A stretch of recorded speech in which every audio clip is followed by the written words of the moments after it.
give me an idea how many of you here may find what I'm about to tell you of practical value, let me ask you please to raise your hands. Who here is either over 65 years old or hopes to live past age 65 or has parents or grandparents who did live or have lived past 65? Raise your hands, please. Okay, you are the people to whom my talk will be of practical value. The rest of you won't find my talk personally relevant, but I think that you'll still find this subject fascinating. I'm going to talk about growing older in traditional societies.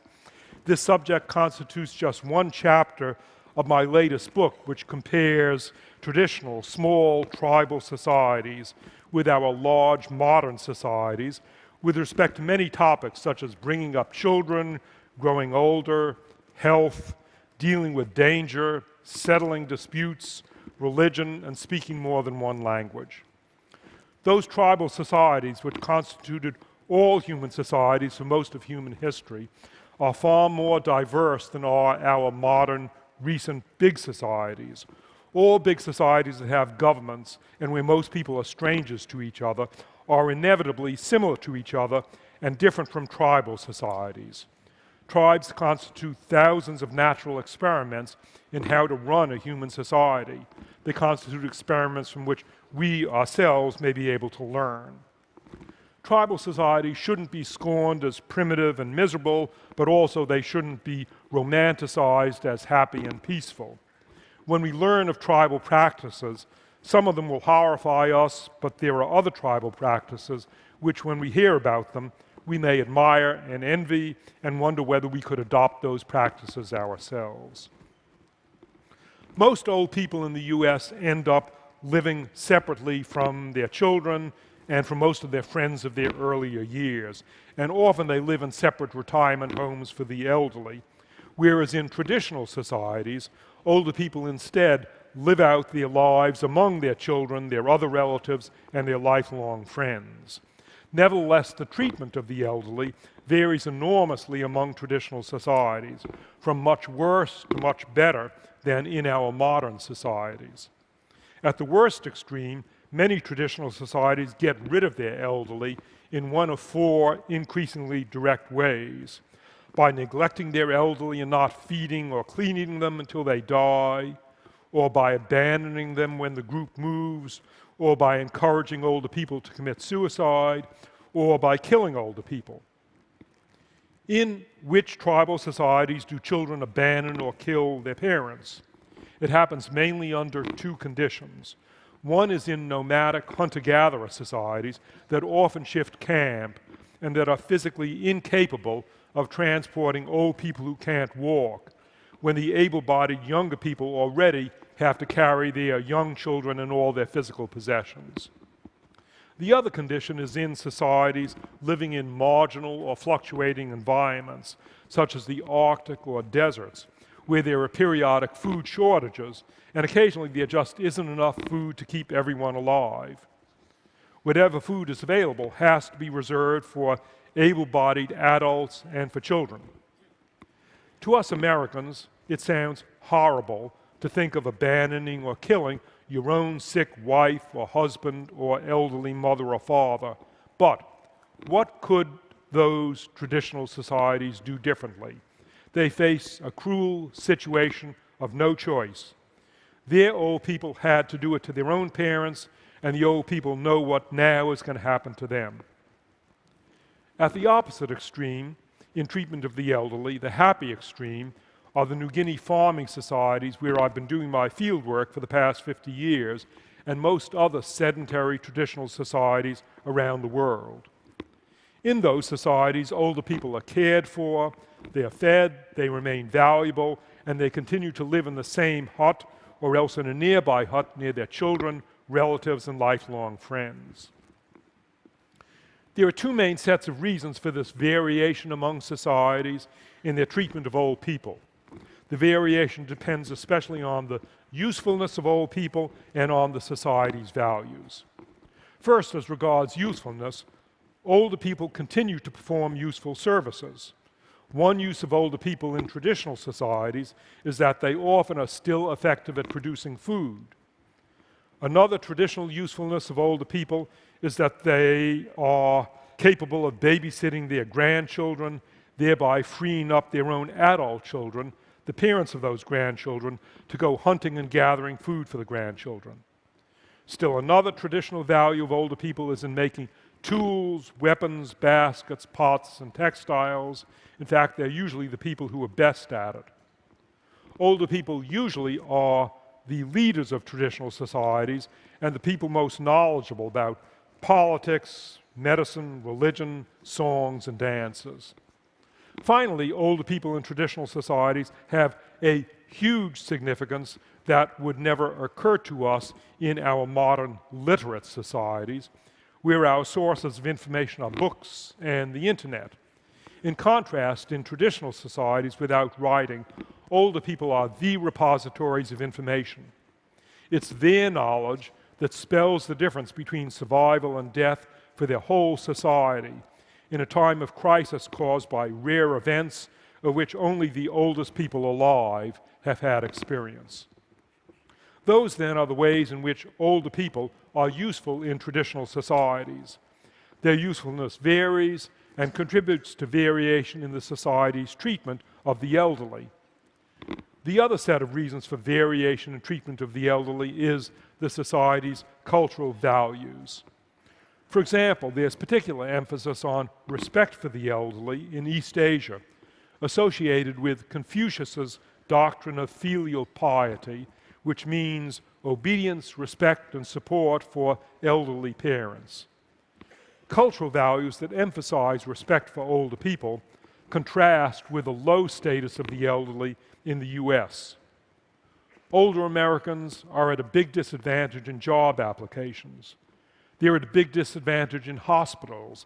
Our hospitals have an explicit policy called age-based allocation of healthcare resources. That sinister expression means that if hospital resources are limited, for example, if only one donor heart becomes available for transplant, or if a surgeon has time to operate on only a certain number of patients, American hospitals have an explicit policy of giving preference to younger patients over older patients on the grounds that younger patients are considered more valuable to society because they have more years of life ahead of them, even though the younger patients have fewer years of valuable life experience behind them. There are several reasons for this low status of the elderly in the US. One is our Protestant work ethic, which places high value on work. So older people who are no longer working aren't respected. Another reason is our American emphasis on the virtues of self-reliance and independence. So we instinctively look down on older people who are no longer self-reliant and independent. Still, a third reason is our American cult of youth, which shows up even in our advertisements. Ads for Coca-Cola and beer always depict smiling young people, even though old as well as young people buy and drink Coca-Cola and beer. Just think, what's the last time you saw a Coke or beer ad depicting smiling people 85 years old? Never.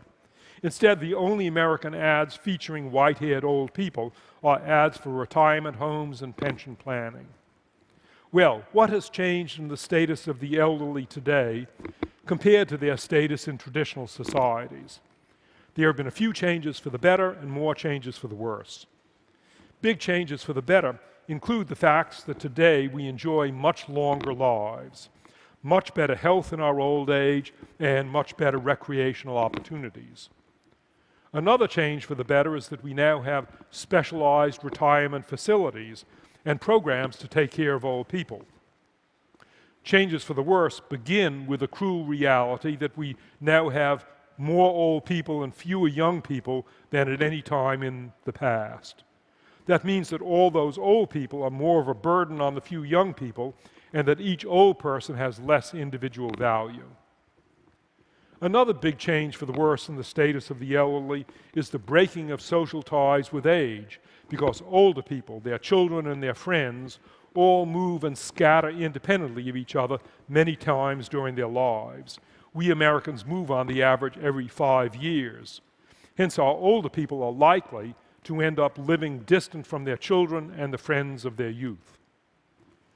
Yet another change for the worse in the status of the elderly is formal retirement from the workforce, carrying with it a loss of work friendships and a loss of the self-esteem associated with work. Perhaps the biggest change for the worse is that our elderly are objectively less useful than in traditional societies. Widespread literacy means that they are no longer useful as repositories of knowledge. When we want some information, we look it up in a book or we Google it, instead of finding some old person to ask. The slow pace of technological change in traditional societies means that what someone learns there as a child is still useful when that person is old, but the rapid pace of technological change today means that what we learn as children is no longer useful 60 years later. And conversely, we older people are not fluent in the technologies essential for surviving in modern society.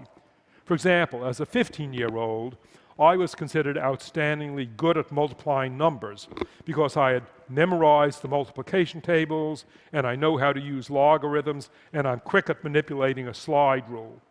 Today, though, those skills are utterly useless because any idiot can now multiply 8-digit numbers accurately and instantly with a pocket calculator. Conversely, I, at age 75, am incompetent at skills essential for everyday life.